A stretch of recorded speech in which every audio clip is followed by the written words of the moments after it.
అదే RTV app వార్తల్ని క్షణాల్లో చదివే అవకాశం ఉంటుంది. ఒక న్యూస్ పేపర్, ఒక టెలివిజన్ ఛానల్ మీ చేతుల్లో ఎప్పుడూ ఉంటాయి. గూడ సతీష్ రెడ్డి అని మన కార్లోన్ డిఎస్ఏ జాబ్ చేస్తారు. డిఎస్ఏ ఉంది అతనికి. ఇతనికి లోన్ తీసుకొని సంథింగ్ లోన్ యాప్ల వల్ల ఇబ్బందుల వల్ల ఇలా సూసైడ్ చేసుకున్నాడు. కంటిన్యూగా దాదాపు 30-40 కాల్స్ వచ్చినాయి గంటలు. దాని ఆ ప్రెజర్కు తట్టుకోలేక సూసైడ్ చేసుకున్నాడు. ఈ లోన్ యాప్ల వల్ల బాగా ఇబ్బంది పడుతున్నారు. కొంచెం గవర్నమెంట్ కానీ లేకుంటే పోలీస్ డిపార్ట్మెంట్ కానీ దీన్ని యాక్షన్ తీసుకోవాలని కోరుతున్నాం. అంటే చనిపోయినాక కూడా ఫోన్ కాల్స్ వచ్చినాయి? వచ్చినాయి. చనిపోయినాక కూడా ఫోన్ కాల్స్ వచ్చినాయి. మేము కాల్స్ చచ్చిపోయిందని చెప్తే కూడా మీరు కట్టుండ్రి, లేదంటే వాళ్ళతో కట్టిర్రి, లేకుంటే వాళ్ళతో చనిపోలేదు మీరు ఆయనతో మాట్లాడిర్రు అనే మాట మాట్లాడుతున్నారు వాళ్ళు. పర్టికులర్గా లెన్స్ కార్ట్ ఒకటి, తర్వాత ఆదిత్య బిర్లా వాళ్ళ దగ్గర నుంచి బాగా కాల్స్ వస్తున్నాయి.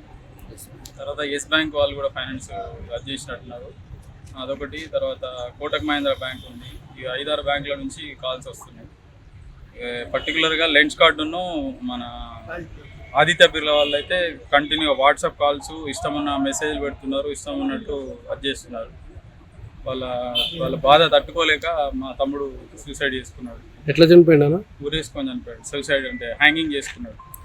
పొద్దున 9:30కు వాళ్ళ ఆఫీస్లోనే సతీష్ అసోసియేట్ అని కోర్టు దగ్గర ఉంటుంది, దానిలో సూసైడ్ చేసుకున్నాడు. అంటే మీకు ఏమనుమానం ఉందని? పర్టికులర్గా లోనే ఉంది, వేరే ఏం అనుమానాలు ఏం లేవు. వాళ్ళ ఫ్యామిలీ మెంబర్స్ కానీ ఇబ్బందులు ఏం లేవు. తనకు కూడా ఫైనాన్షియల్గా ఫుల్ స్ట్రాంగ్గా కానీ ఎక్కడ ఇబ్బంది లేదు. మరి ఎందుకు తీసుకున్నాడు ఏంటిది అనేది మాకు ఇంకా ట్రేస్ అవుట్ అవ్వలేదు. ఆ ట్రేస్ అవుట్ అయిన తర్వాత దాని గురించి ఏమన్నా అది. ఇంకొకటి ఏదో ఫైనాన్స్ కార్ లోన్ ఇప్పించిండు, అది ఆర్సీ ట్రాన్స్ఫర్ కాక హైపోతికేషన్ కాక ఒక పర్సన్ ఎవరు మల్లంకి శ్రీనివాస్ అని అతను కూడా ఇబ్బంది పెడుతున్నాడని చెప్పి తెలిసింది. 4 లక్షల రూపాయలు లోన్ తీసుకొని హైపోతికేషన్ చేయించకుండా కార్ అమ్మేసుకున్నాడట బయటకి.